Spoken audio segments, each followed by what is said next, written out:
Healing వాస్తుతికి స్వాగతం మిత్రులారా. గత 12 సంవత్సరాలుగా ఈ యొక్క ధర్మాన్ని మనం స్థాపత్యవేద ధర్మాన్ని ఒక కామన్ మ్యాన్ యొక్క ఇంటికి ఏ రకంగా కట్టుకోవాలి,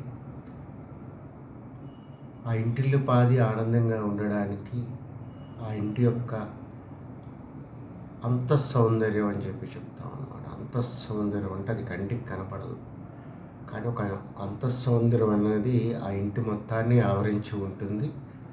లోపల ఎన్క్లోజ్ అయి ఉంటుంది ఒక ఆకాశతత్వము, స్పేస్ తత్వం రూపంలో. ఆ ఆకాశతత్వం లోపల ఉంటాం మనం. వాస్తవంగా ఇంటి లోపల ఉంటున్నాము అంటే ఒక ప్రోగ్రామ్ చేసిన ఆకాశతత్వం లోపల ఉండడం ద్వారా మనము ఆ యొక్క స్పేస్కి సబ్జెక్ట్ అవ్వబడతాము. అంటే మనము అంటే మనం ఇండివిజువల్స్, మా ఇంట్లో ఉన్న కుటుంబ సభ్యులు.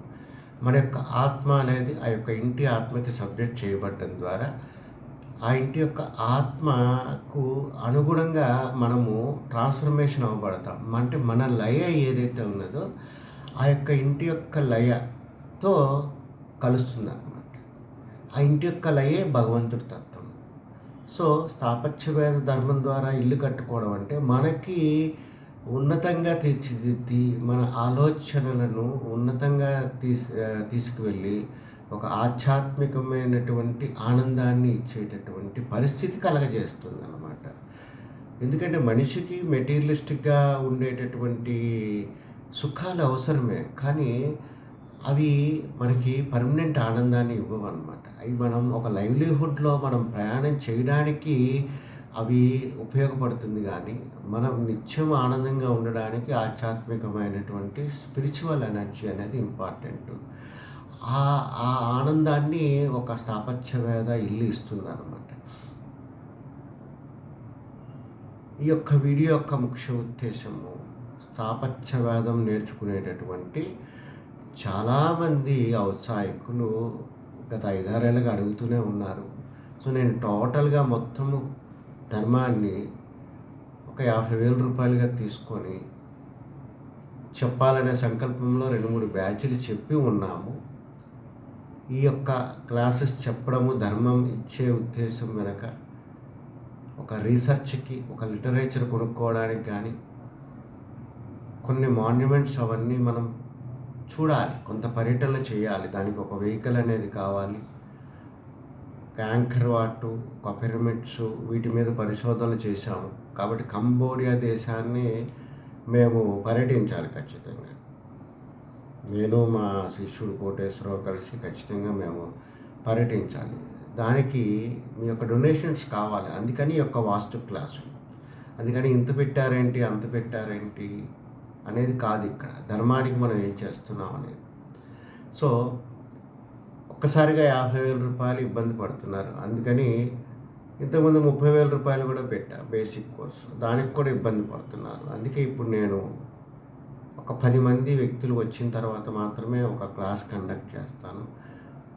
బేసిక్ ఆయాది కోర్స్ అనేది ఒక 3 రోజులు నేను హైదరాబాద్లో అది పెడతానో, విజయవాడలో నా సద్గురువుని పెడతాను అనేది కాదు. ఒక వేదిక అనేది తర్వాత మనం చూసుకుందాము. ఒక 3 రోజులు మీరు నాతో ఉండే ప్రయత్నం చేస్తే మంచిది. అది నా ఇల్లు స్వగృహం అయినప్పుడు మీకు భోజన వసతి కానీ, పడక కానీ ఇవి ఆ 19,000లోనే నేను సమకూరుస్తాను. నేను మీతో ఉంటాను, మీరు నాతో ఉంటారు. ఏ అర్ధరాత్రి అపరాత్రి మీరు హోంవర్క్ చేసినా నేను దగ్గరుండి కరెక్షన్ చేసే సౌభాగ్యం నాకు ఇంట్లో కలుగుతుంది. లిటరేచర్ ఏదైనా ఉంటుంది, గ్రంథాలు ఉంటాయి. అసలు గ్రంథాలు ఏముంటాయి అనేది మీరు తెలుసుకోవడానికి అవకాశం కలుగుతుంది. సో ఇది ఒక 3 రోజులు 19,000 మాత్రమే నిర్ణయించడం అనేది జరిగింది. ఒక 1,000 రూపాయలు ఒక రిజిస్ట్రేషన్ చేసుకోవడం ద్వారా ఎవరైనా ఔత్సాహికులు ఉంటే రిజిస్ట్రేషన్ చేసుకోవచ్చు. ఒక 10 మంది కంప్లీట్ అయినప్పుడు వేదిక హైదరాబాద్లో పెడదామా, విజయవాడలో మా స్వగృహంలో పెడదామా అనేది ఆలోచిద్దాము. ఇందులో ముఖ్యాంశాలు ఇక్కడ ఏమి తెలియపరుస్తాము ఈ 19,000 కోర్సులో అనుకునేటప్పుడు మనము చాలా ప్రాక్టికల్గా వెళ్తాం అన్నమాట. అంటే మనమే ఒక వాస్తు సిద్ధాంతి అయితే, స్థాపత్యవేద ధర్మం తెలిస్తే ఎవరైనా వేరే వ్యక్తుల యొక్క జన్మ నక్షత్రాలు తీసుకొని వారికి ఒక ఆయం కట్టిన తర్వాత దాంట్లో ఆ నిర్మాణాత్మకమైనటువంటి విధి విధానాలు ఏవైతే ఉంటాయో, అంటే ఆయం కట్టిన తర్వాత దాన్ని ఎలా మార్చాలి, మనం ఆ యొక్క ఇంటి యొక్క గోడలు కడతాము, లోపల కట్టాలా, మధ్యకంగా తీసుకోవాలా, అదే రకంగా ఏ రకమైనటువంటి తత్వాన్ని వారి ఫ్యామిలీకి సూట్ అవుతుంది అనేది చాలా చాలా ఇంపార్టెంట్ అనమాట. సో ఇదంతా ఆయాది గణనం ద్వారా వస్తుంది. సో ఇందులో ఒక 8 క్యాలిక్యులేషన్స్ వరకు ఈ స్థాయికి నేర్పించడం అనేది జరుగుతుంది. ఎందుకంటే 6 క్యాలిక్యులేషన్స్ మానుష్య గృహాలకి సరిపోతుంది. కానీ దశయాది, పూర్ణయాది అని కూడా ఉంటాయన్నమాట. ఇవి విన్న తర్వాత నాకు ఇంకా ఔత్సాహికులు, మేము ఇంకా ముందుకు వెళ్తాం అనుకున్న వాళ్ళు 32,000 ఏదైతే ఉన్నదో అవి కట్టడం ద్వారా వారు ఫర్దర్గా అవన్నీ నేర్చుకుంటారనమాట.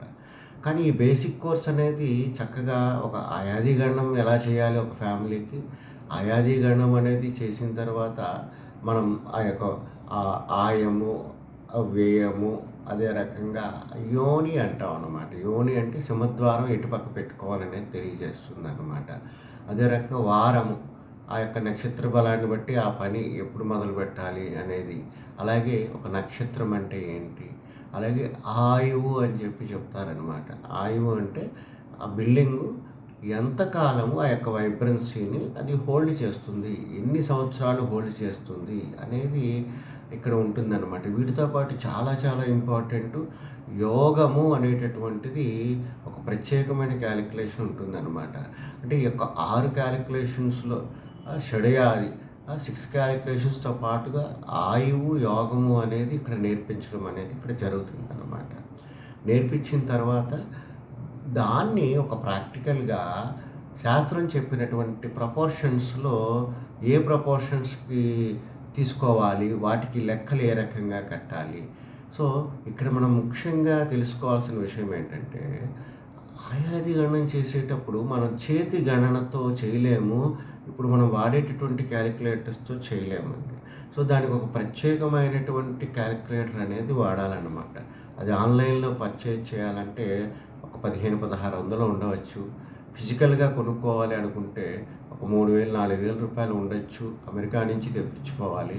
కానీ మనం ఒక క్రాక్డ్ వర్షన్ అనేది ఉచితంగానే మనం ప్రొవైడ్ చేస్తున్నాం అన్నమాట. ఆ క్యాలిక్యులేటర్తో మాత్రమే మనము చేయగలుగుతాం. సో ఈ రకంగా క్యాలిక్యులేషన్స్ చేసిన తర్వాత ఆ యొక్క ప్రపోర్షన్స్ ఏ రకంగా దాన్ని మార్చుకోవాలి అనేది మీరు నేర్చుకుంటారు. ప్రపోర్షన్స్ ఎందుకు అని అనుకుంటే, మనకు లభించేటటువంటి స్థలము రకరకాల ఆకారాలతో, రకరకాల సైజులతో ఉంటుందన్నమాట. సో అందులో ఆ స్థలానికి అనుగుణంగా ఏ ప్రపోర్షన్ వాడాలి అనేది మీరు ప్రాక్టికల్గా వర్క్ చేస్తారు ఆయం కట్టిన తర్వాత ఏ దిశకి ఎక్కడెక్కడ సింహద్వారం పెట్టుకోవాలి, అంటే వాస్తు పురుష మండలిలోకి మనం వస్తామన్నమాట. అంటే ఒక 9x9 వాస్తు పురుష మండలి అంటే ఏంటి, ఒక 8x8 వాస్తు పురుష మండలి ఏంటి, వాటి వ్యత్యాసం ఏంటి అనేది మనం తెలుసుకుంటాము. ఈ రకంగా వచ్చిన తర్వాత మనం వాస్తు పురుష మండలిలో సింహద్వార స్థాపన ఎక్కడ చేయాలి, దానికి ఫలశ్రుతి అని చెప్తారనమాట. ఆ యొక్క ఫలశ్రుతి అనేది ఏంటంటే, ఆ యొక్క వాస్తు పురుష మండలిలో ఒక 45 దేవతలు ఆ యొక్క ఎనర్జీస్ అనేది తిష్ట వేసి ఉంటాయన్నమాట. అది మనకి కండక్టివ్గా ఉంటాయి, కొన్ని నాన్ కండక్టివ్గా ఉంటాయి. సో కండక్టివ్గా ఉన్న చోట, అంటే మనకి మన ఆరోగ్యానికి సరిపడే విధంగా ఎనర్జీ ఉన్న చోట సింహద్వార స్థాపన చేయాలి. అవి ప్రతి డైరెక్షన్కి ఎక్కడెక్కడ శాస్త్రం చెప్పింది అవి మనం తెలుసుకుంటాము. ఆ యొక్క సింహద్వారాన్ని బట్టి మనం ముందుకు వెళ్తాము అన్నమాట. ఇక్కడ వాస్తు నేర్చుకోవాలనుకున్న వాళ్ళకి నా మనవి ఒక్కటేనండి. వాస్తు ఇప్పుడు మార్కెట్లో నడుస్తుంది, బాగా భ్రష్టు పట్టిపోయింది అనమాట. ఈశాన్యాలు, వాయువ్యాలు, ఆగ్నేయాల ద్వారాలతో. అది శాస్త్రం కాదు. కావున అటువంటి చదివింది ఏదైనా మీ మనసులో ఉన్న దయచేసి వాటిని అన్నిటి తుడిచేసేయండి, స్క్రాచ్ చేసేసి ఒక వైట్ పేపర్ లాగా మా దగ్గరికి రావాలన్నమాట. ఇక్కడ చెప్పింది మీరు ధర్మాన్ని నేర్చుకోవాలి. అదే రకంగా ఒక ఓరియంటేషన్ అనేది అంటాం అన్నమాట. ఇప్పుడు మనం అంతా ఆయం కట్టేశాము, ఒక ప్రపోర్షన్ ఇదైంది, దిక్కులకు సరిపెట్టి కట్టమంటారు. దిక్కులకు సరిపెట్టి కట్టమండంలో ఉన్నటువంటి పరమార్థం ఏంటి, ఆ రకంగా ఏమైనా కట్టు ఉన్నాయా, ఏ ఏ మతాలు, ఏ ఏ కల్చర్స్ అవి ఫాలో అయ్యి ప్రపంచంలో అత్యద్భుతమైన మనోరంజకమైనటువంటి కన్‌స్ట్రక్షన్స్ అన్నీ ఒక కల్చర్‌కి, ఒక మతానికి సంబంధం లేకుండా ఆర్కిటెక్చర్ పరిభాషలో ఒక సూత్రాన్ని ఫాలో అయ్యాయి అనమాట. ఆ సూత్రం ఏంటి? మన స్థాపత్యవేదం చెప్పేటటువంటి ధర్మానికి, ఆ సూత్రానికి ఏదైనా ఒక అవగాహన ఉన్నదా? అదే రకంగా దాన్ని ఒక జోన్స్ కింద ఏ రకంగా చేసుకోవాలి వాస్తుపురుష మండలిని, మన మెయిన్ ఎంట్రీ డోర్ ఏ రకంగా ఉంటుంది, అదే రకంగా బ్రహ్మసూత్రము, సోమసూత్రము, యోని సూత్రము మనం ఏ రకంగా గుర్తించాలి, అదే రకంగా అందులో ఒక బ్రహ్మస్థానము అంటే ఏంటి, బ్రహ్మపాదము అంటే ఏంటి, మనం ఆయం కట్టినప్పుడు ఒక్కొక్క ప్లాన్కి అది రకరకాల సైజెస్తో వస్తుందన్నమాట. దాన్ని ఏ రకంగా మనం గుర్తించాలి, అదే రకంగా ఒక బ్యాక్ డోర్ అనేది ఎందుకు పెట్టుకోవాలి, అదే రకంగా సెకండరీ డోర్స్ అంటాం అన్నమాట, ఉపద్వారాలు. ఈ ఉపద్వారాలు ఏ రకంగా పెట్టుకోవాలి, పొల్యూటింగ్ ఎలిమెంట్స్, ఒక టాయిలెట్స్ కానివ్వండి, ఒక మెట్లు కానివ్వండి, ఇంటి అంతర్భాగంలో వాస్తుపురుష మండలిలో ఏ రకంగా పెట్టుకోవాలి, ఎక్కడెక్కడ పెట్టుకోవాలి. ఎందుకంటే ఈ ఈ బేసిక్ ఇంట్రడక్టరీ స్థాపత్యవేద కోర్సులో మీరు వాస్తుపురుష మండలి అంతర్భాగంలో ఒక గదుల అమరిక, టాయిలెట్స్ అమరిక, ఒకవేళ మెట్లు వేసుకోవాలనుకుంటే మెట్ల అమరిక నేర్చుకుంటారు. అదే రకంగా ఇంటి బయట ఒకవేళ వరండా లాగా మనం ఎలా డెవలప్ చేయాలి, ఆ యొక్క ఆయుధ గణనాన్ని ఉపయోగించి ఎలా చేయాలి అనే దాని వరకు మీరు నేర్చుకుంటారు. అదే రకంగా కొన్ని ప్లాన్స్ కూడా మీ చేత క్యాలిక్యులేషన్స్ చేయించి మిమ్మల్ని గ్రూప్స్గా విడదీసి ఒక గ్రూప్కి మరొక గ్రూప్కి వ్యత్యాసంగా కొన్ని సూత్రాలు ఇవ్వడం ద్వారా మీ చేత ఆ యొక్క డిజైన్స్ గీయించి అవన్నీ కరెక్షన్స్ అనేవి చేయడం జరుగుతుంది అన్నమాట. అంటే ఒక బేసిక్గా ఒక గ్రూప్గా మనం నేర్చుకోవడం ద్వారా, మీరంతా కలిసి ఉండడం ద్వారా మీకు వచ్చే డౌట్స్ వల్ల కానివ్వండి మీరు ఇంప్రూవ్ చేయబడతారు. అందువల్ల కేవలం ఈ యొక్క క్లాస్ అనేది కనీసం 10 మంది తక్కువ కాకుండా ఉన్నప్పుడు మాత్రమే మొదలవుతుంది. ఆల్రెడీ ఒక 2-3 రిజిస్ట్రేషన్ ఇంతకుముందు చేసుకొని ఉన్నారు. మీరు కూడా ఎవరైనా ఇంట్రెస్ట్ అనుకునేటప్పుడు ఒక ₹1000 నాకు పంపించడం ద్వారా మీ యొక్క ఆమోదాన్ని తెలియచేయండి. మనం 10 మంది అయినప్పుడు అది ఎక్కడ పెట్టుకోవాలా క్లాస్ అనేది ఆలోచిద్దాము. సో ఇప్పుడు ఈ రకంగా నేర్చుకునేటటువంటి ఈ యొక్క విధానాన్ని మీరు సమాజానికి చుట్టుపక్కల ముందు మీరు ఉద్ధరింపబడాలి, మీ ద్వారా సమాజం ఉద్ధరింపబడాలి, ఒక వాస్తు అంబాసిడర్స్గా ముందుకు వస్తారని చెప్పి ఆశిస్తూ సెలవు తీసుకుంటున్నాను.